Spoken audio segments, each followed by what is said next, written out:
Hello my dear students, आज की class में हम लोग पढ़ने जा रहे हैं माय डियर ऑप्टिक्स का नेक्स्ट और काफ़ी इंपॉर्टेंट टॉपिक माय डियर, जो 5 मार्क्स के लिए बहुत बहुत ज़्यादा इंपॉर्टेंट होता है। अगर देखा जाए पूरी ऑप्टिक्स की अगर बात की जाए माय डियर, तो उसमें है जिसमें से 2 डेरिवेशन आपके एग्जाम में आने की पूरी संभावनाएं हैं मैटर, जिसमें से हम लोगों ने कई डेरिवेशन 2 डेरिवेशन ऑलरेडी हमने पढ़ रखा है।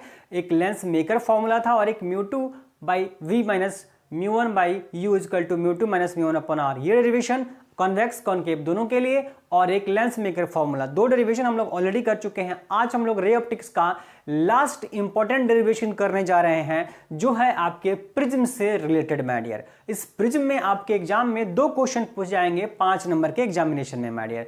5 नंबर के क्वेश्चन में आपसे प्रिज्म से 2 टॉपिक है माय डियर, 2 डेरिवेशन है और दोनों डेरिवेशन एक ही डेरिवेशन के अंदर आपको मिलेगा माय डियर। तो इस चीज का आप ख्याल रखेंगे कि एक ही डेरिवेशन में हमें 2 डेरिवेशंस करने वाले हैं आज की क्लास में माय डियर। तो क्वेश्चन आपके एग्जाम में क्या आएगा? क्वेश्चन जब एग्जाम में आएगा कि थीन प्रिज्म के लिए एंगल ऑफ डेविएशन का व्यंजक प्राप्त करें, यानी कि एक्सप्रेशन आपको ड्राइव करना है थीन प्रिज्म के एंगल ऑफ डेविएशन विचलन कोण के लिए। और साथ में एक दूसरा क्वेश्चन है, वो कहता है कि आपको मिनिमम डेविएशन यानी कि न्यूनतम विचलन कोण और साथ में माय डियर रिफ्रैक्टिव इंडेक्स यानी कि अपवर्तनांक, इनके बीच में क्या संबंध होता है, वो संबंध दिखाने के लिए आपको 5 नंबर में अलग से क्वेश्चन पूछा जाता है माय डियर। तो ये दोनों डेरिवेशन, एक डेरिवेशन हम लोग करेंगे, उसी में पार्ट वाइज पार्ट आता रहेगा और हम लोग इसे कर देंगे। तो आज क्लास में लास्ट तक आपको वीडियो देखना है, हर हाल में देखना है कि कंसेप्ट समझना है माय डियर। ठीक है, चलिए शुरू करते हैं आज के क्लास माय डियर। आज से आपकी क्लास लगातार चलती रहेंगी माय डियर। ठीक है, चलिए फटाफट से एक फोटो आप अपने कॉपी में ड्रॉ कर लेंगे। मैं फोटो को पहले एक्सप्लेन कर देता हूं। एक ट्रायंगल जो बना हुआ है ए बी सी, क्या है? प्रिज्म है माय डियर। क्या है? एक प्रिज्म है, स्मॉल ए बी सी। ठीक है, और इस प्रिज्म में ये जो सरफेस है A B, small A B जो है, ये इंसिडेंट सरफेस होता है, आपतित सतह। AC जो है वो रिफ्रैक्टिंग सरफेस होता है, अपवर्तित सतह होता है। प्रिज्म में 2 सतह होते हैं, एक इंसिडेंट सरफेस होता है, एक रिफ्रैक्टिंग सरफेस होता है। मतलब कि एक सतह पे अगर मान के चलिए ये प्रिज्म है अगर, तो इस सतह पे प्रकाश आएगी और इस सतह से निकल जाती है अगर, तो इस सतह को हम लोग, जिस सतह पे लाइट आ रही है, इसको हम लोग क्या बोलते हैं? इंसिडेंट सरफेस बोलते हैं, आपतित सतह बोलते हैं। और ये क्या हो जाएगा? अपवर्तित सतह हो जाएगा, रिफ्रैक्टिंग सरफेस हो जाएगा, इससे लाइट निकल जाती है हमारे। तो 2 सरफेसेस हमको मानना है और दोनों सरफेस के बीच में जो एंगल बनेगा, ये जो एंगल बनेगा इसको हम लोग प्रिज्म एंगल, प्रिज्म कोण नाम देते हैं और कैपिटल ए से हम लोग इसे रिप्रेजेंट करेंगे माय डियर। ठीक है, चलिए तो ये हो गया आपका क्या? ये AB हो गया एक सरफेस, एक AC हो गया। एक AB सरफेस पे लाइट इंसिडेंट होती है। कौन सी लाइट आती है? P से Q, PQ प्रकाश आपतित होती है, यहां पे इंसिडेंट होती है Q पे। अब जैसे ये है कौन सा मीडियम? पहले ही मान लिया गया कि सर ये हवा है। कौन सा मीडियम है? एयर है। और प्रिज्म एक दूसरा मटेरियल है, कांच है, तो उसका अपवर्तनांक हमने म्यू मान रखा है और एयर का अपवर्तनांक ऑलरेडी 1 होता है, तो उसको हमने 1 मान लिया हुआ है माय डियर। तो यहां से लाइट यानी कि विरल माध्यम से सघन माध्यम में जैसे लाइट जाएगी, सबको पता है कि नॉर्मल की तरफ, लंब की ओर मुड़ जाती है। तो जैसे प्रकाश O की P से Q यहां पे जाएगी, ये जानी चाहिए थी सीधे, लेकिन क्या हो गई? मुड़ गई है। कहां मुड़ गई है? Q से R हो गई है, QR की तरफ हो गई है। किधर की ओर? लंब की ओर। तो बोला सर Q पे लंब कौन है? तो बोला सर ये रहा, सेंटर से जो लाइन गई है वो लंब होती है, तो लंब की ओर, ये लंब थी तो लंब की ओर क्या हो गई? प्रकाश मुड़ गई। जानी चाहिए थी इधर, पर मुड़ गई लंब की ओर, टुवर्ड्स द नॉर्मल की ओर मुड़ गई है हमारे। कहां पहुंची है?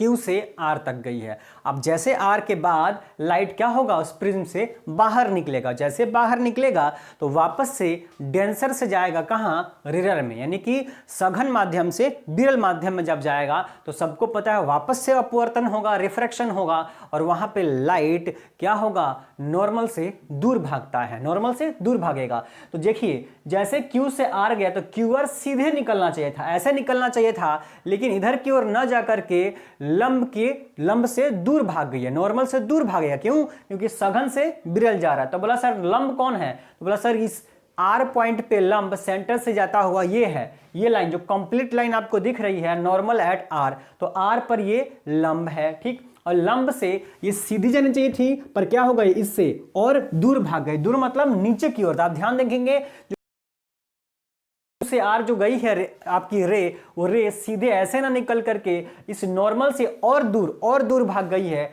और आर एस के अनुदिश होकर के बाहर निकल जाती है। तो आप सभी को पता है कि लंब के साथ जो आपतित किरण कोण बनाती है उसको आपतन कोण कहते हैं। यानी कि नॉर्मल के साथ जो लाइट रे एंगल बनाएगी उसको हम लोग एंगल ऑफ इंसिडेंस बोलते हैं। वो कौन हुआ, I1। ये नॉर्मल है, ये एंगल, ये आपका इंसिडेंट रे है, तो एंगल ऑफ इंसिडेंस I1 हो गया माय डियर।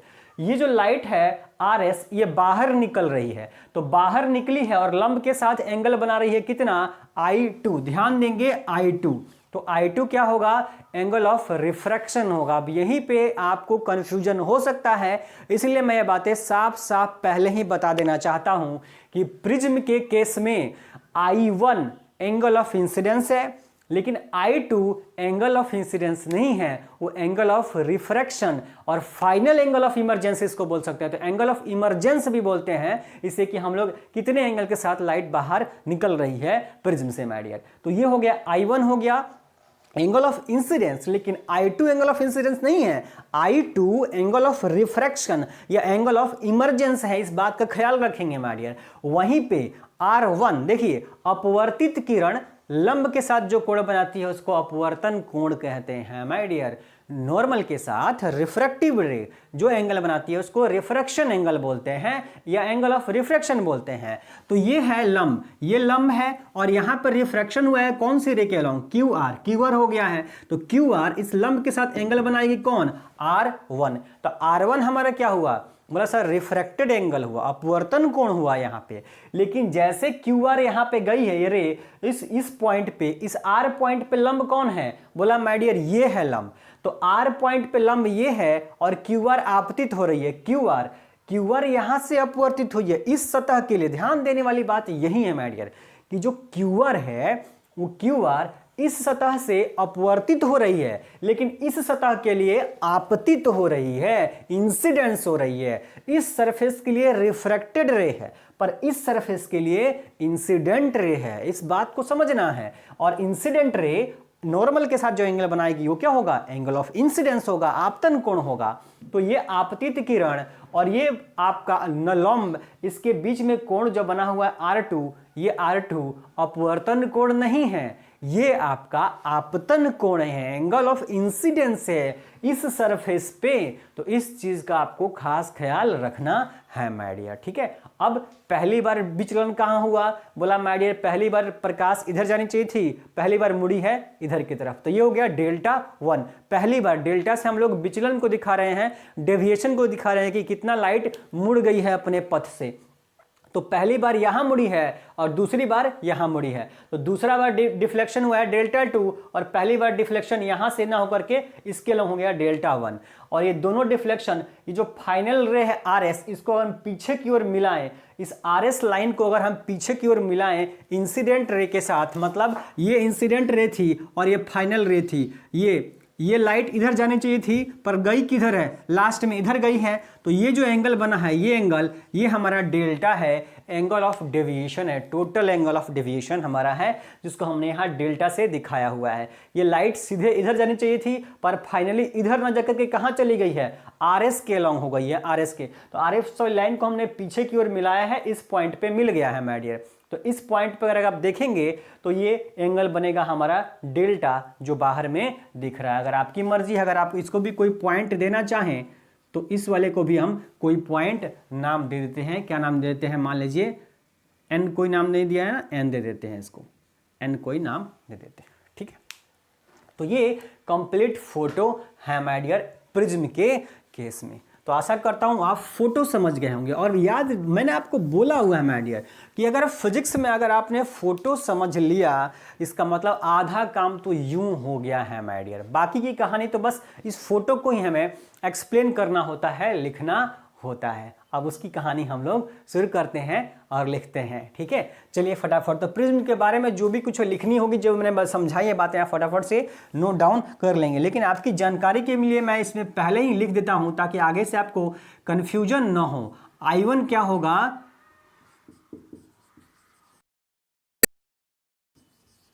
आपतन कोण, ये खास ख्याल रखना है आपको। साथ में जो आपका R2 है वो भी क्या है, वो भी आपतन कोण है, ये ख्याल रखेंगे I1 के केस में। और साथ में आपका I2 जो है वो रिफ्रैक्टेड एंगल है, वो क्या है, रिफ्रैक्टेड एंगल, अपवर्तन कोण है। और साथ में कौन है, R1, साथ में कौन है, R1 भी क्या है, रिफ्रैक्टेड एंगल है। तो आपको कंफ्यूजन नहीं करना है बाद में कि सर I1 I2 तो आप I से तो आपतन कोण को दिखाते हैं और R से अपवर्तन कोण को दिखाते हैं। तो ये चीज पहले ही मैंने क्लियर कर दिया कि I1 I2 R1 R2 क्या है, उसको हमने अलग अलग करके लिख दिया है। I1 R2 सेम होगा और I2 R1 ये दोनों जो है वो दोनों रिफ्रैक्टिव एंगल होंगे। तो फटाफट से इस बात को आप पहले से नोट डाउन कर लीजिए। मैं हट गया हूं, आप वीडियो पॉज करके इसे नोट्स बना लेंगे माय डियर, ठीक है। चलिए अब मैं मिटा देता हूं। अब फटाफट से इसकी कहानी हम लोग बयां करते हैं, कहते हैं कि क्या है इसके बारे में, जरा हम डेरिवेशन हम लोग कर देते हैं।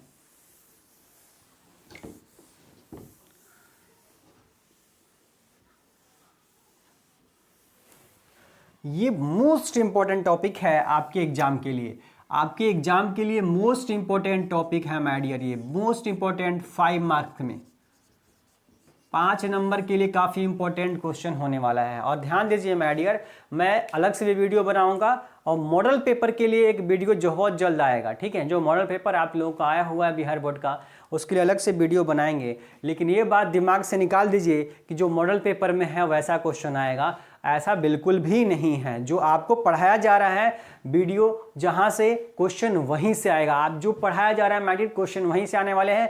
मॉडल पेपर के भरोसे आपको बिल्कुल नहीं रहना है कि यहां से क्वेश्चन आएगा माय डियर। ऐसा जरूरी नहीं है कि मॉडल पेपर में जो क्वेश्चन है, मेरा जहां तक विश्वास है कि मॉडल पेपर से जो आपके 2 नंबर और 5 नंबर के क्वेश्चन है कम से कम, वहां से तो क्वेश्चन नहीं आएंगे। मॉडल पेपर में जो मोस्टली आपके ऑब्जेक्टिव क्वेश्चन है उसको आप फोकस करेंगे, वहां से आपके एग्जाम में क्वेश्चन आने की संभावनाएं हो सकती है माय डियर। अब चलिए हम लोग इस प्रिज्म वाले टॉपिक को कंप्लीट करते हैं, पढ़ते हैं माय डियर, ठीक है।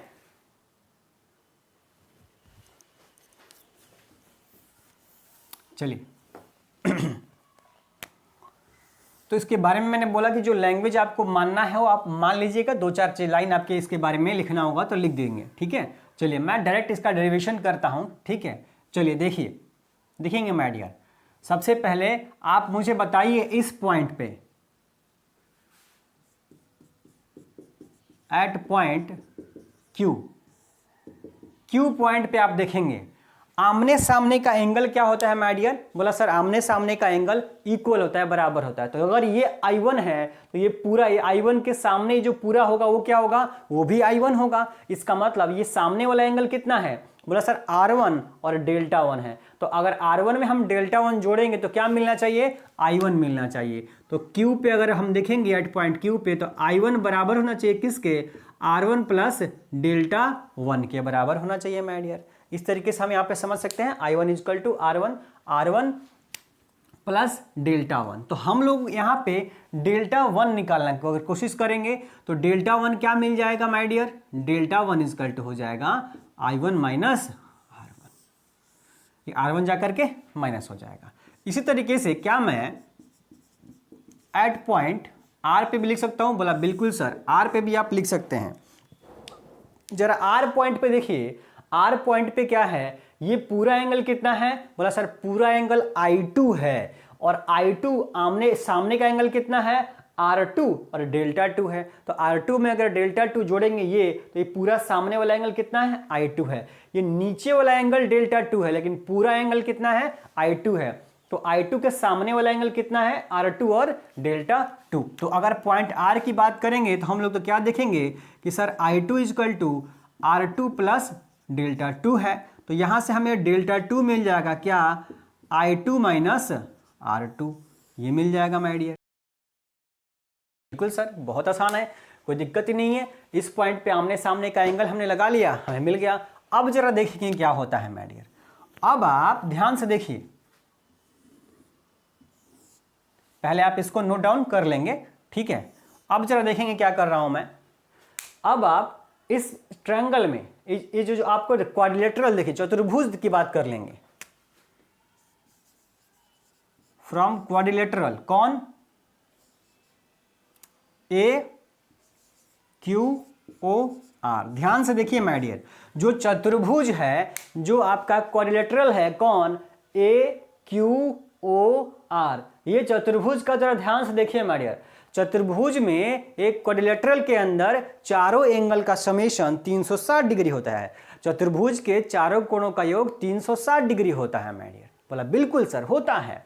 अब जरा ए क्यू ओ आर में ध्यान से देखिए, ये जो क्यू है, क्यू वाला कोण 90 डिग्री है, क्योंकि लंब है, ये नॉर्मल है, तो नॉर्मल 90 डिग्री एंगल बनाता है। तो बोला सर ये 90 डिग्री है और ये 90 डिग्री है, दो कोण हमको पहले ही पता चल गया सर कि ये 90 ये 90, तो 90 90 180 डिग्री हो गया माय डियर। और अभी मैंने बोला कि चारों एंगल की वैल्यू 360 के बराबर होनी चाहिए, उसमें से दो एंगल तो पहले ही पता चल गया कि सर ये दोनों मिलकर के 180 हो गए हैं। इसका मतलब जो बाकी के दो बच जाएंगे वो 180 के बराबर होंगे। बोला बिल्कुल सर, ये 90 और ये 90, ये 90 प्लस 90 180 होगा, इनकी कहानी खत्म। इसका मतलब इन दोनों को छोड़ करके कौन दो, और नीचे वाला थीटा, तो a प्लस थीटा मिलकर के कितना बना लेगा? बोला my dear a plus theta मिलके 180 डिग्री एंगल बन जाएगा। बोला बिल्कुल सर। जरा देखेंगे ध्यान से, इसी तरीके से जरा देखेंगे फ्रॉम ट्रायंगल, कौन सा ट्रायंगल? क्यू ओ आर में। जरा ट्रायंगल देखिए क्यू ओ आर, त्रिभुज के तीनों कोणों का योग 180 डिग्री होता है। बोला बिल्कुल सर, ट्रायंगल के तीनों एंगल्स का समेशन 180 डिग्री के इक्वल होता है माय डियर। तो जरा ये ट्रायंगल देखिए क्यू ओ आर में, यानी ये ट्रायंगल में ये R1 R2 theta, R1 R2 theta, ये तीनों मिलकर के कितना होना चाहिए था माय डियर? बोला sir R1 plus R2 plus theta equal to होना चाहिए था 180 डिग्री होना चाहिए था। अब दोनों का राइट साइड बराबर है, तो लेफ्ट साइड को क्या कर दूं? बराबर कर दूं। बोला कर दीजिए सर, कोई दिक्कत नहीं है। तो मैं इसको जरा, आप फटाफट से क्या करेंगे ना, नोट डाउन कर लीजिए। पहले आप वीडियो पॉज करके नोट डाउन कर लीजिए। मैं इस साइड में लिख रहा हूं इसको, from equation first and second. इसको मैंने एरो बना दिया है यहाँ पे, इस वाले के बाद एरो यहाँ पे बना दिया है। तो जरा लेफ्ट और राइट इक्वल है, तो लेफ्ट को भी इक्वल कर दीजिए। a plus theta equal to R1 plus R2 plus theta. बोला बिल्कुल सर, कर दिया। अब थीटा से थीटा कैंसिल हो गया, तो हमें क्या मिल गया? R1 प्लस R2 बराबर a मिल गया। तो ये काफ़ी इंपॉर्टेंट रिलेशन है, इस रिलेशन को आपको याद रखना है। इक्वेशन नंबर 3 मान लिया मैंने। फटाफट बिल्कुल दिखाई दे रहा है आपको, मैं देख पा रहा हूं कि आप सब कुछ देख पा रहे हैं माय डियर, ठीक है।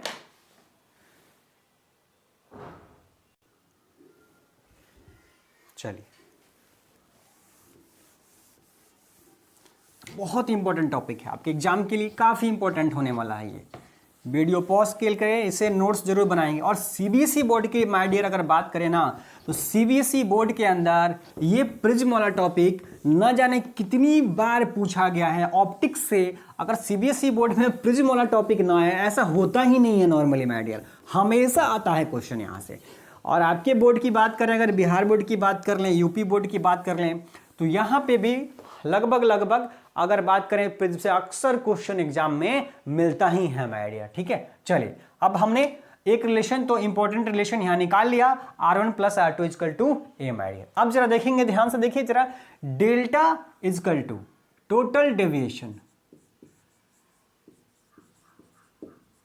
टोटल डेविएशन कुल विचलन। कुल विचलन को हम लोग किससे दिखा रहे हैं? बोला सर डेल्टा से दिखा रहे हैं। कितना हो जाएगा? डेल्टा 1 प्लस डेल्टा 2 हो जाएगा। दो बार विचलन हुआ है, एक बार डेल्टा 1 हुआ है, एक बार डेल्टा 2, दोनों को जोड़ देंगे तो हमारा कुल विचलन पता चल जाएगा कि कुल कितना बार कितना मुड़ा है हमारा कौन जो लाइट है इंसिडेंट रे है वो कितना डिग्री मुड़ गया है, डेल्टा 1 प्लस डेल्टा 2। वैसे भी आप यहां से भी देख सकते हैं कि जो ट्रायंगल है एन क्यू आर, ट्रायंगल का एक रूल है कि दो एंगल का समेशन तीसरे के बाहर के बराबर होता है। बोला वही लगाएंगे, अगर सर ये डेल्टा 1 ये डेल्टा 2 है तो तीसरा कौन बनेगा, ये डेल्टा 1 डेल्टा, तीसरा ये इसके बाहर वाला कौन है, ये डेल्टा है। तो डेल्टा 1 प्लस डेल्टा 2 में ये तीसरे एंगल का बाहर वाला कौन है, डेल्टा उसके बराबर होगा। वहां से भी हम देख सकते हैं माय डियर। वैसे भी आपको डायरेक्टली समझना है कि भाई कुल विचलन जो होगा दोनों का समेशन होगा, delta equal to delta 1 plus delta 2। अब ध्यान दीजिए, delta equal to delta 1 equal to अभी मैं निकाला था। अभी यहाँ पे पहला इक्वेशन जो शुरू में भी लिखा था डेल्टा 1, क्या लिखा था, बोला सर I1 माइनस R1 लिखा था। ध्यान दीजिए, अभी आपने कॉपी जाकर के देखिए माय डियर, तुरंत जब देखेंगे यही लिखा हुआ था। डेल्टा 2 क्या लिखा हुआ था, ये डेल्टा 2 क्या लिखा हुआ था, I2 में से R2 को घटा दिया था, I2 माइनस R2 कर दिया था। बोला इसको जरा थोड़ा ओपन करके सजा के लिख लीजिए, I1 plus I2 minus R1 plus R2 my dear. इसे लिख लीजिए, I1 और I2 को साथ में ले लिया, R1 भी माइनस है R2 भी माइनस है, दोनों में से माइनस को कॉमन कर लिया और दोनों को ब्रैकेट में प्लस कर लिया, R1 प्लस R2। और अभी मैंने आपको यहाँ इक्वेशन नंबर 3 लिखा निकाला, R1 plus R2 equal to क्या, A माय डियर, क्या A। तो फ्रॉम इक्वेशन थर्ड वाली इक्वेशन से delta equal to I1 plus I2 minus A, यहां ब्रैकेट में लिख देंगे चूंकि R1 plus R2 equal to A my dear. तो ये आपको याद रखना है, इसी से हमारा काम आगे की तरफ बनेगा। तो ये इक्वेशन नंबर 4 हो गया। चौथा नंबर इक्वेशन हो गया, इसी इक्वेशन से हम लोग अब आगे की कहानी कहेंगे। अब आपके एग्जाम में मैंने बोला कि प्रिज्म से 2 क्वेश्चन आता है 5 नंबर का, दोनों ही क्वेश्चन के लिए आपको इतना काम करना ही पड़ेगा, मतलब ये आपका मैंडेटरी लाइन है, इतना आपको करना ही करना है। अब इसके आगे अलग अलग क्वेश्चन पूछेगा, जो क्वेश्चन पूछेगा उसके लिए हम लोग अलग अलग काम करेंगे माय डियर, अलग अलग चीजें लिखेंगे, लेकिन ये कॉमन होगा, यहां तक दोनों में हमें लिखना है, इसके बाद चीजें अलग अलग हो जाएंगी माय डियर। ठीक है, फटाफट से इसे नोट डाउन कर लीजिए।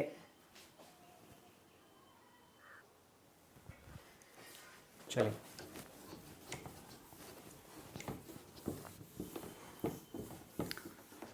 बहुत काम है, फटाफट से लिखते हैं माय डियर। नेक्स्ट, अब लिखिए क्वेश्चन। अब आपके एग्जाम में आएगा फॉर थीन प्रिज्म, पतले प्रिज्म के लिए क्या लिख के आएगा my dear, for thin prism proof that delta equal to mu minus 1 into a. यह आएगा आपके एग्जाम में क्वेश्चन कि पतले प्रिज्म के लिए delta equal to mu minus a होता है। इस चीज को आप प्रूफ करके दिखाएं माय डियर, पतले प्रिज्म के लिए। बोला बिल्कुल सर, इसे हम लोग प्रूफ कर देते हैं। ठीक है, इस चीज को हमें क्या करना है, प्रूफ करना है पतले प्रिज्म के लिए। जरा देखेंगे क्या करते हैं। अब हम क्या करेंगे, स्नेल्स लॉ लगाएंगे और देखेंगे, ध्यान देंगे। पहले फॉर थीन प्रिज्म, पतले प्रिज्म के केस में एंगल क्या हो जाएगा, angle sine I1 tends to I1, sine R1 tends to R1, sine I2 को हम लोग I2 मानेंगे और साइन R2 को क्या मानेंगे, R2 मानेंगे माय डियर। ये चीजें हम लोग पहले भी कई डेरिवेशन में मान लिए हैं कि भाई साइन 0 का मान जैसे 0 होता है तो sine theta tends to theta होता है और tan theta tends to theta होता है। तो ये कॉन्सेप्ट आपको पहले से पता होना चाहिए, पीछे के कई डेरिवेशन में हमने यूज किया हुआ है। अब हम लगाएंगे Snell's law, apply Snell's law at face AB।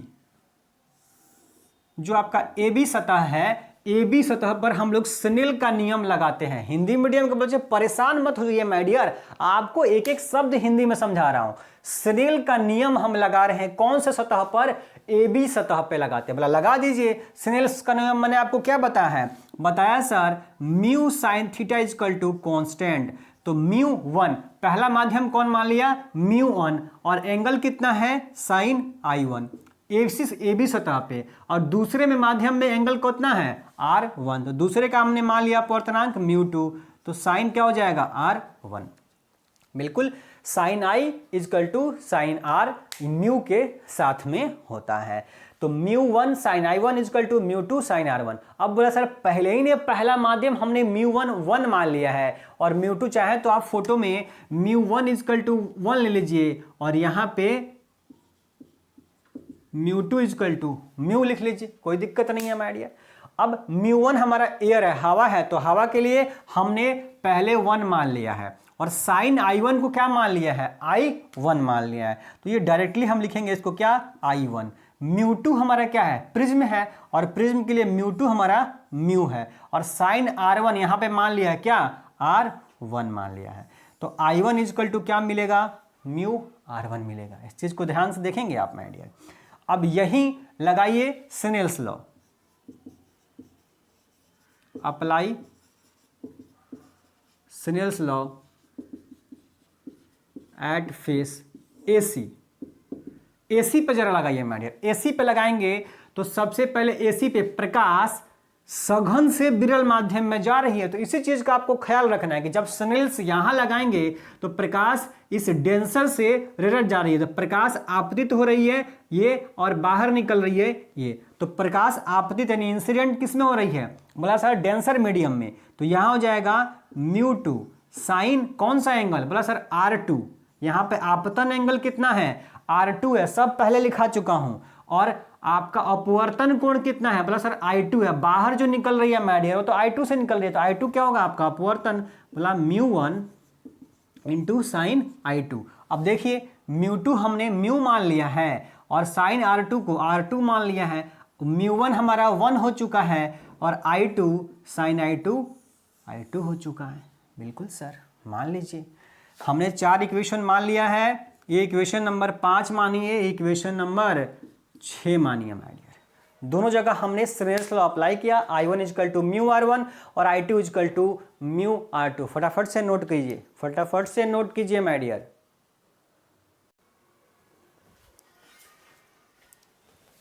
चलिए मिटा दे रहा हूं मैं इसे।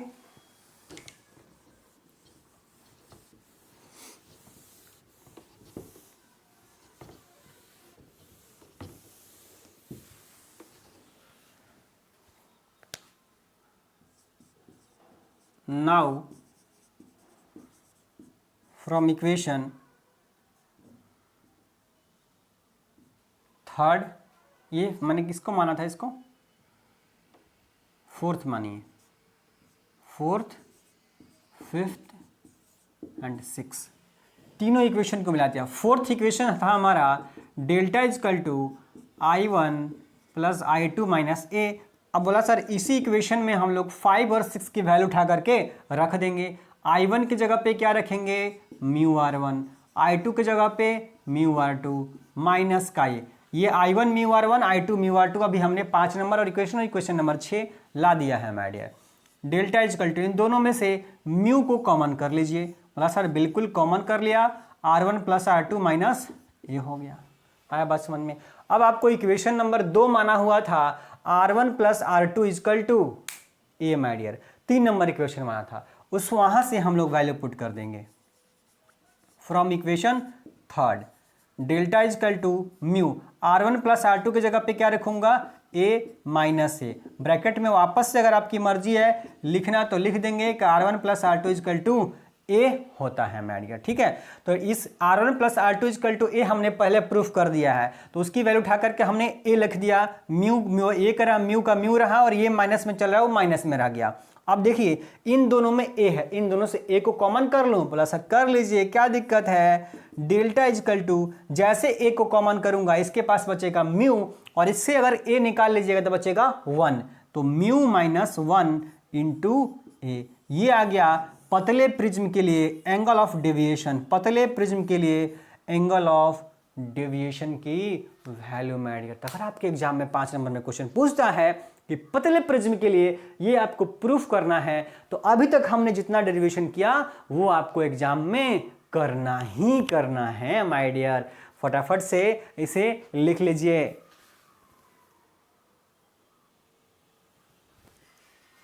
चलिए, तो जो प्रिज्म में दो डेरिवेशन था, एक डेरिवेशन हमारा कंप्लीट हो गया माय डियर, एक डेरिवेशन हमारा कंप्लीट हो चुका है। अब जो दूसरा डेरिवेशन जो आता है एग्जाम के लिए वो कहता है find the expression for relation between minimum deviation and refractive index mu के बीच में, या आपके एग्जाम में लिख के भी आ जाएगा, लिख के भी आ जाएगा कि mu equal to sine delta minimum a/2 upon sine a/2। इसको प्रूफ करें।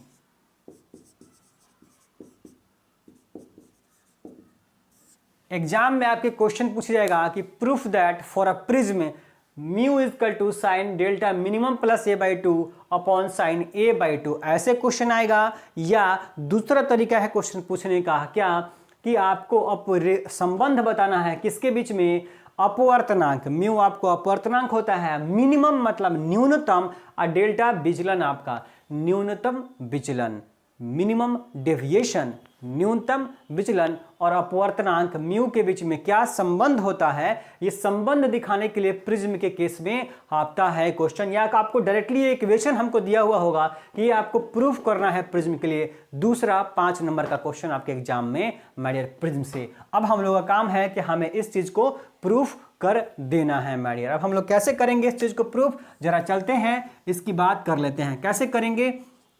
तो ध्यान दीजिए कैसे हम लोग इस चीज को करना है। आप सभी को पहले से पता है क्या कि मिनिमम और मैक्सिमम हम मैथ में पढ़े हैं। जो बच्चे बायोलॉजी वाले नहीं पढ़ रहे हैं कोई बात नहीं है। देखिए मिनिमम और मैक्सिमम निकालने के लिए मिनिमा एंड मैक्सिमा एक टॉपिक होता है मैथ्स के अंदर। उसमें हम लोग क्या करते हैं, एक बार डिफरेंशिएशन करके जीरो के इक्वल करके मिनिमम मैक्सिमम वैल्यू कैलकुलेट करते हैं, पॉइंट फाइंड आउट करते हैं, और उसके बाद डबल डिफरेंशिएशन करके उसकी वैल्यू पुट करके पॉजिटिव नेगेटिव चेक करते हैं और मिनिमम मैक्सिमम डिसाइड कर लेते हैं। लेकिन हमें वहां पे नहीं जाना है, आपको जाना है सिर्फ क्या करना है, आपको यहाँ पे मिनिमम विचलन के लिए क्या करना है, सिर्फ एक बार इक्वेशन को डेरिवेशन क्या करना है, उसका डिफरेंशिएशन करना है और डिफरेंशिएशन करके उसको जीरो के बराबर कर देना है।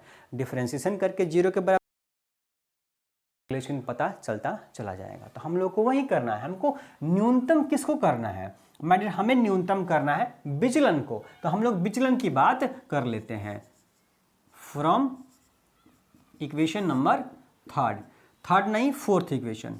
फोर्थ इक्वेशन क्या आती है हमारी, I1 प्लस I2 माइनस ए। मैंने बोला अब जो फॉर थिन प्रिज्म मैंने जो डेरिवेशन आपको करवाया है फॉर थिन प्रिज्म, वो वाला सेक्शन आपको नहीं लिखना है एग्जाम में। ध्यान दीजिएगा, अगर आपके एग्जाम में ये क्वेश्चन पूछेगा तो फॉर थिन प्रिज्म जो अभी हमने ड्राइव करके दिखाया delta equal to mu minus 1, वो आपको प्रूफ नहीं करना है। यहां पे इक्वेशन नंबर 4 हमने लिखा हुआ था, वहां से आगे की कहानी अब यहां पे करनी है। कब करनी है, जब आपसे एग्जाम में ये पूछा जाएगा तो माय डियर। अब हमें क्या करना है, डेल्टा को मिनिमम करना है। तो फॉर मिनिमम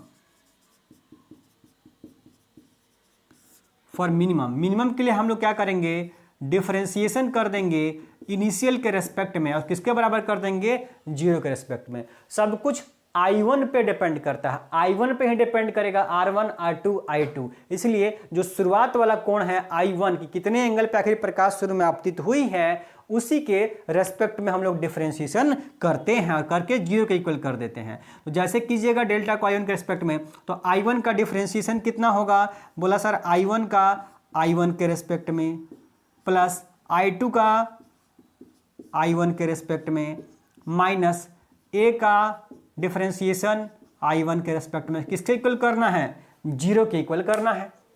यही तो डेल्टा था, डेल्टा का डिफरेंशिएशन I1 के रेस्पेक्ट में करके जीरो के बराबर पुट कीजिए, आपको मिनिमम कंडीशन पता चल जाएगी। I1 का I1 के रेस्पेक्ट में करेंगे तो कट के 1 हो जाएगा, plus delta I2 by I1 वैसे रखिए, और ये है ए क्या है, कांस्टेंट है, ये तो प्रिज्म एंगल है, प्रिज्म का स्ट्रक्चर तो फिक्स है, वो नहीं बदल रहा है, इसलिए ए क्या है, कांस्टेंट। और किसी भी कांस्टेंट का डिफरेंशिएशन जीरो हो जाता है, इसलिए ये डिफरेंशिएशन से हमें क्या मिलेगा, जीरो। तो इक्वल टू क्या मिल जाएगा माय डियर, जीरो हो जाएगा। यहां से क्या मिल गया, हमें जीरो मिल गया। अब ये 1 प्लस में इधर जाएगा तो माइनस में हो जाएगा, तो di2 by dy1 is equal to -1, +1 उधर गया तो -1, ये जाकर के मल्टीप्लाई करवा दीजिए, तो di2 इजकल टू माइनस का di1। अब क्या हो गया इसका मतलब सर, अगर हम मैग्नीट्यूड की बात करें तो di2 di1 के मैग्नीट्यूड के बराबर है, और अगर di1 di2 के बराबर है तो हम ऐसा भी कह सकते हैं कि i2 i1 के बराबर है। तो हम लोग यहाँ से क्या लिख देंगे कि i1 इजकल टू i2। एक कंडीशन हम लोग निकाल चुके हैं। ये इक्वेशन नंबर हमारी क्या हो जाएगी, इक्वेशन छोड़िए, नहीं मानिए, कोई ज़रूरत नहीं है हर जगह इक्वेशन मानने की, फटाफट से नोट डाउन कर लीजिए। डेल्टा का डिफरेंशिएशन किया है एक बार i1 के रेस्पेक्ट में, i1 के रेस्पेक्ट में डेल्टा का डिफरेंशिएशन किया है और डिफरेंशिएशन करके जीरो के इक्वल पुट किया है। जीरो के इक्वल जैसे पुट करेंगे हमें मिल जाएगा i1 equal to i2 my dear. फटाफट से लिख डालिए। चलिए अब मैं इसे मिटा देता हूं।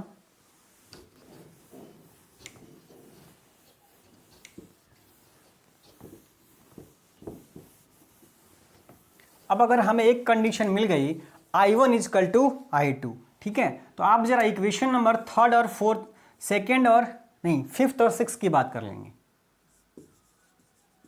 From equation fifth and six, equation number 5 और 6, इस पे क्या था, 5 में इक्वेशन था कि sir i1 equal to mu r1 and i2 equal to mu r2, ये इक्वेशन था हमारा। ये 5 नंबर था, ये 6 नंबर था। तो i1 i2 आपस में बराबर है, ये i1 i2 आपस में बराबर है, इसका मतलब क्या हो जाएगा,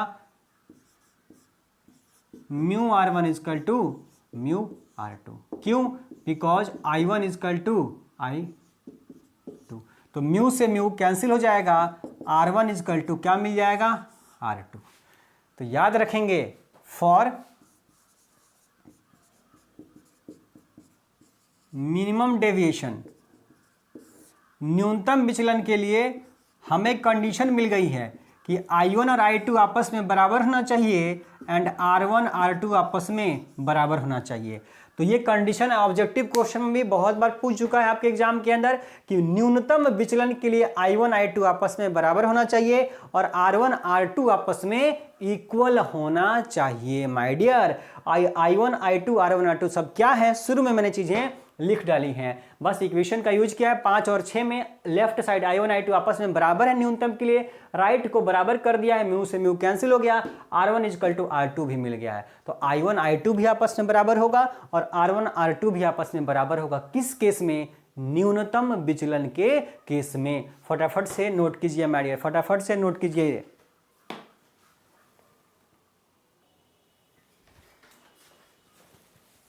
चलिए अब हम लोग आ गए हैं अपने डेरिवेशन के आखिरी पड़ाव पे।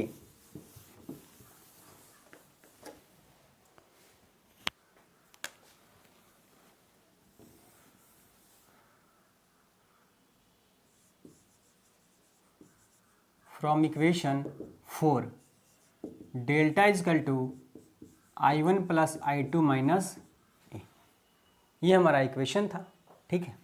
अब डेल्टा को हम लोग क्या लिखेंगे, डेल्टा को हम लोग लिखेंगे माय डियर डेल्टा न्यूनतम, मिनिमम, डेल्टा को डेल्टा मिनिमम लिखेंगे।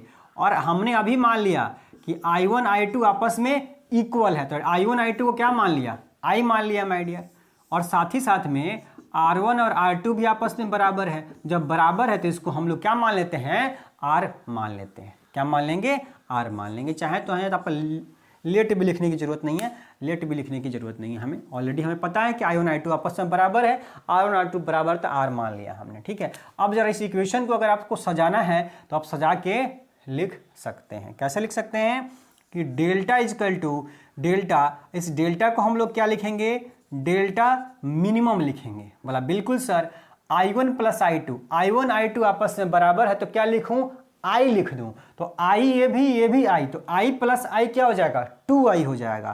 बोला बिल्कुल सर 2I, माइनस का A है तो A लिख दीजिए, कोई दिक्कत नहीं है।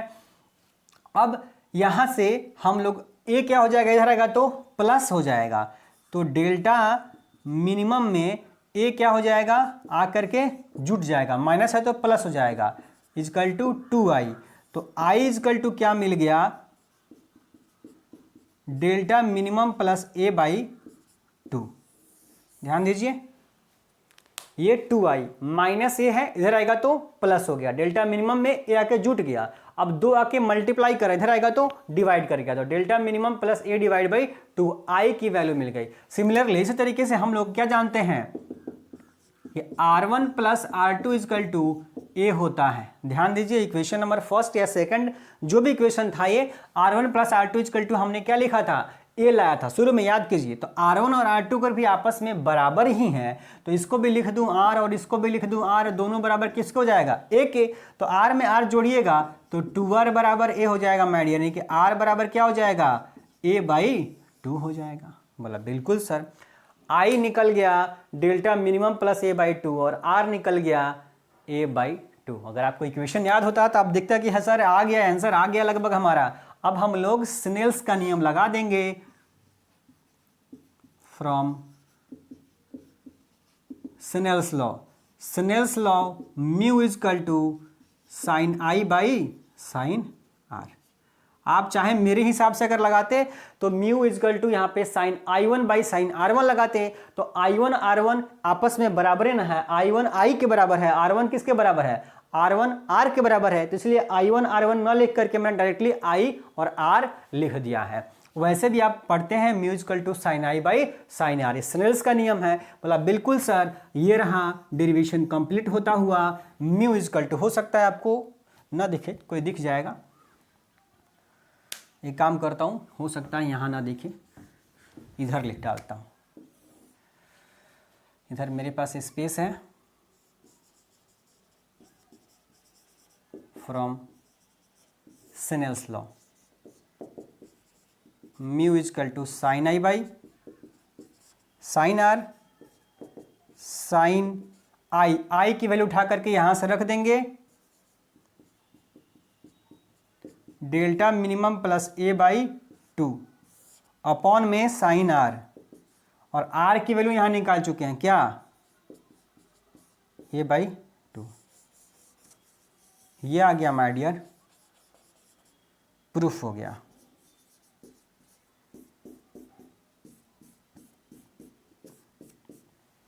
ये था आपका डेरिवेशन, प्रिज्म से रिलेटेड 2 डेरिवेशन, दोनों डेरिवेशन को मैंने आपका कंप्लीट करा दिया है माय डियर। आशा करता हूँ कि आज का क्लास और इस साल का ये पहला क्लास आपको बहुत शानदार तरीके से समझ में आ गया होगा। और हाँ, ऑब्जेक्टिव की क्लास भी अब लगातार आपकी जारी रहेगी। हालांकि मेरी कोशिश है कि लाइव क्लास आपकी चालू हो जाए चले, लेकिन नेटवर्क कनेक्टिविटी की वजह से, इंटरनेट में प्रॉब्लम्स की वजह से ये लाइव क्लासेस शुरू नहीं हो पा रहा है माय डियर, पर मेरी कोशिश रहेगी कि जल्द से जल्द ये शुरू हो सके माय डियर। मिलते हैं नेक्स्ट क्लास में।